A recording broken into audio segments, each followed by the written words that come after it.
Guardians and Metal Exterminators is one of the final games released for the 3DS when it launched, for good after some technical issues had it briefly delisted, back in January 2023. Another excellent entry in the Silver Falls series from one-man show studio Sungrand, Guardians and Metal Exterminators has been given a breath of new life as it makes a remastered and expanded re-release on Switch, now sporting an S at the end of the title, standing for Switch, obviously.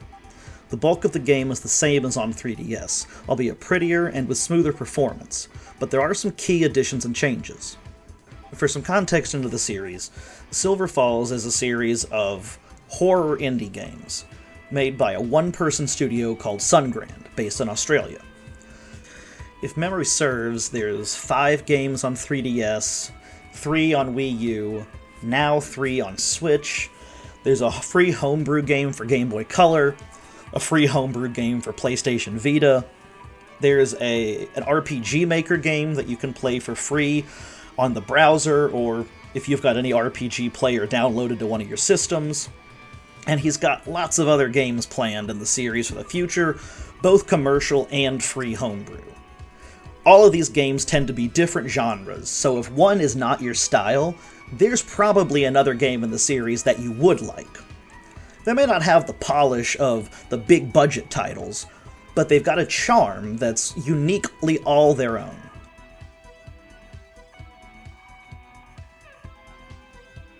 Guardians and Metal Exterminators is a bit of an odd duck in that the quote-unquote main game modes only make up like 5% of the content in the game. Game A and Game B are designed to emulate the old Tiger Electronics handheld LCD games. They're simple score chasers with shallow but addicting gameplay. Unless you're a serious score chaser, they're unlikely to hold your interest for more than 5 or 10 minutes here or there.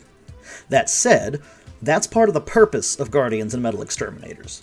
It's meant to be a game you can pick up and play for a few minutes when you have downtime, without needing to invest a lot of time or energy in a long story mode or keeping up with a lengthy narrative. It is, after all, stylized like an old LCD game, and one would rarely play those for more than 10 or 15 minutes at a time usually.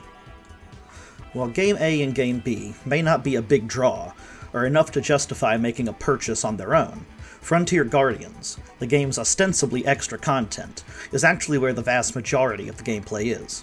It's a mission-based RPG mode, where you start off with 2 playable characters, Aksa Baskova and Gold Prospector, and play through set missions. This is also where the game's story and lore are shown. The premise is that Aksa, a local ranch hand, meets up with local carpenter Gold for a blind date near the Allardyce farm where Aksa works. Unfortunately, their date is interrupted by a bright light in the sky and an explosion at the ranch. Aksa sprints towards the ranch to investigate and make sure things are okay, while Gold, dazed and confused as to what the hell just happened and why this crazy woman is running towards danger instead of away from it, follows haplessly. Don't let the mission objectives in Frontier Guardians fool you. The way you earn moose tokens, the game's currency, which is used to buy items, and XP to upgrade your characters, is through killing enemies, not completing objectives.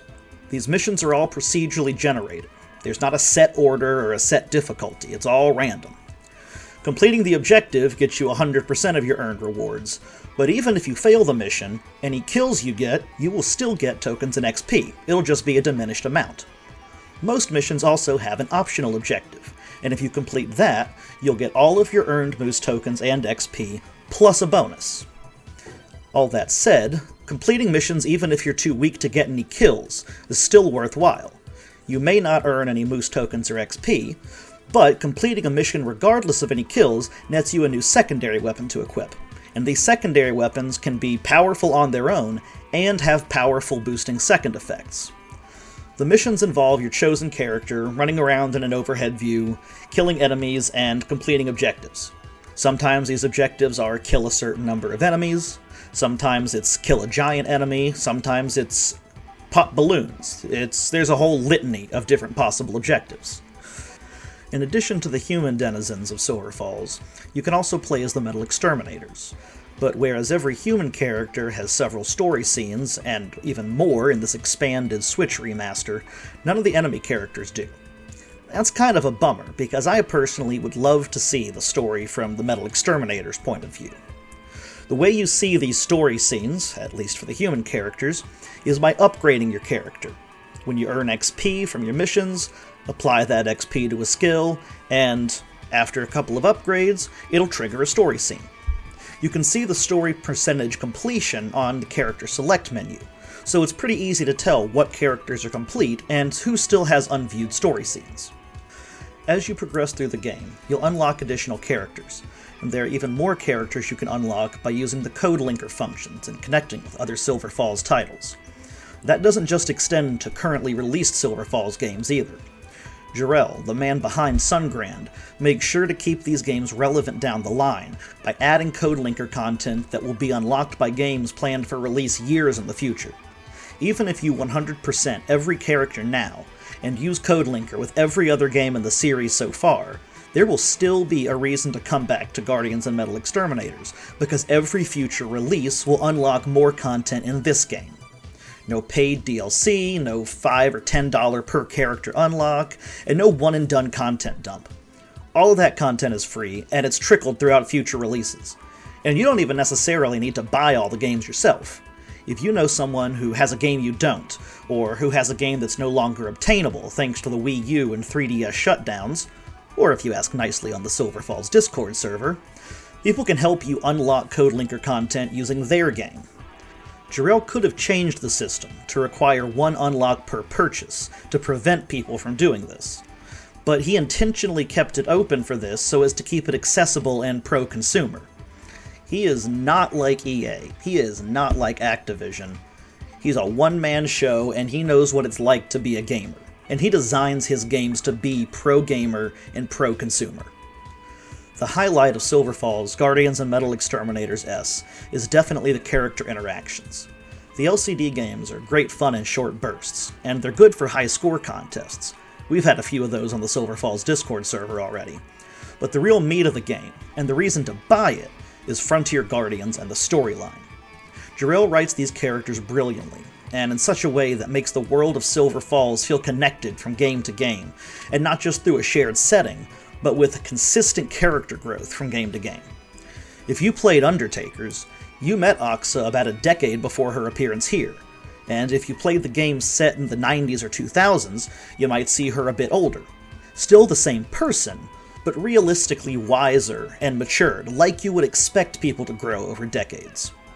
The code linker system ensures that you will continue to get your money's worth down the line as future Silver Falls titles release. This is not a big-budget AAA game made by a team of 200 developers and artists. It's an indie game, made 100% by a single man, and that shows.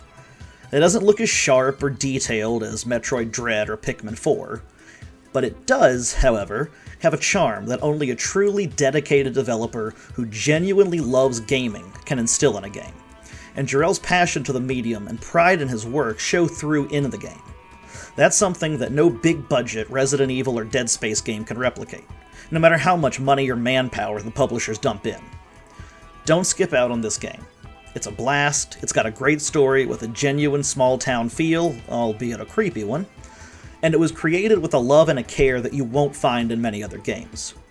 My rating for Silver Falls, Guardians and Metal Exterminators S on Nintendo Switch is an A.